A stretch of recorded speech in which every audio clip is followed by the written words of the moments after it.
ఓసారి ఒక యవనస్తుడు సంఘానికి వచ్చేవాడంట. షూస్ వేసుకొని వాడు షూస్ ఇప్పి లోపల రాని కంపు వచ్చేదంట. సాక్స్ వాసన, ఉతుకునేటోడు కాదు. ఆ చుట్టుప్రక్కల బిలీవర్స్ అందరు పాస్టర్ గారికి కంప్లైంట్ చేసిరంట. సార్ వాడు రాగానే కంపు వాసన వస్తుంది, ఏమన్నా చేసి వాడికి చెప్పండి సార్, మేము చెప్పలేకపోతున్నాం అంటే పాస్టర్ గారు చాలా జాగ్రత్తగా చెప్పాలి. పాస్టర్లకు పెద్ద సమస్య, గట్టిగా చెప్తే రాడు, చెప్పకపోతే వినరు మనుషులు. గట్టిగా చెప్పినామనుకోండి, బ్రదర్ మారాలంటే ఇక మొత్తమే వెళ్ళిపోతాడు ఆయన. పోనీ చెప్పలేదనుకొని మారుతారా? అట్లా మారరు.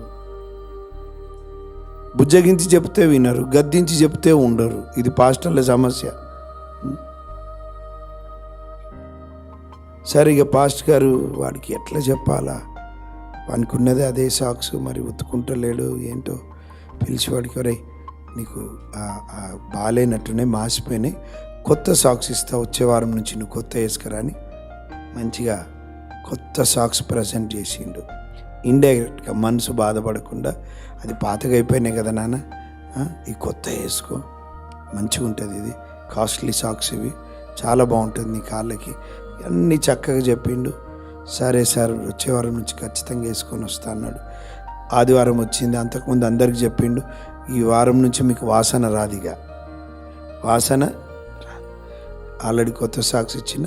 ఆ పిల్లోడితో ప్రాబ్లం పోయింది మీకు. ఇంకా పిల్లోడు రాగానే మళ్ళీ వాసన వస్తుంది. కాళ్ళకు చూస్తే కొత్త సాక్స్ ఉన్నాయి, వాసన మాత్రం అదే పాత వాసన. సాక్స్ కొత్తవి. ఏందిరా బాబు, పాస్ట్ గారికి అర్థం కాలే. సాక్స్ మారినా కూడా వాసన ఇంకొక వస్తుంది. వాడు పిలిచి అడిగినట్టు, రే వాసన ఇంకా వస్తుంది, కొత్తవి కదా ఇవి, ఏందిరా అంటే, సార్ పాతవి జేబులో పెట్టుకొచ్చుకున్నా సార్ అని. పాతవి జేబులో పెట్టుకొచ్చుకున్నాడు. మీరు నవ్విండ్రు, మనం కానీ ఇదే మనం చేస్తాం. సంవత్సరాలు మారిపోతున్నా ఇంకా కీడుకు దూరంగా రాకుండా, కీడులోనే బ్రతుకుతూ, కీడుకు దగ్గరగా బ్రతుకుతూ, కీడునే చేస్తూ, కీడును అనుభవిస్తూ ఉన్నటువంటి వారు ఎంతమంది. 24 రాగానే అన్నీ కొత్తవి అయిపోతాయి అనుకోకండి.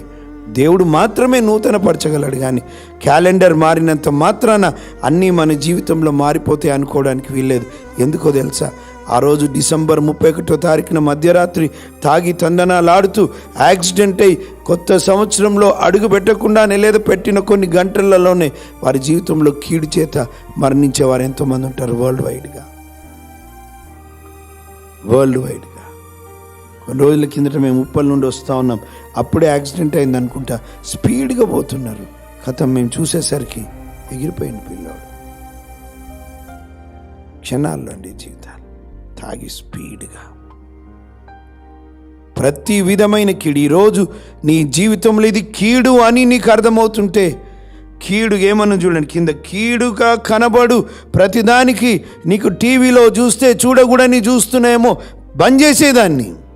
సెల్ ఫోన్ పట్టుకుంటే చూడకూడని చోట్లకు వెళ్తున్నావేమో, దాంట్లో బెటర్ దాన్ని అవాయిడ్ చేసే ఇంకా దాన్ని. లేదా కొంతమంది స్నేహితులను కలిస్తే నీ నోరు జారిపోతుందేమో, వాళ్ళని అవాయిడ్ చేసి, కీడుగా కనబడే ప్రతి దానికి నువ్వు దూరంగా వచ్చేయాలి. లేకపోతే ఏదో ఒక రోజు కీడు నీ జీవితాన్ని పూర్తిగా ఆక్రమించి నీ జీవితాన్ని పాడు చేస్తుంది. వింటున్నారా?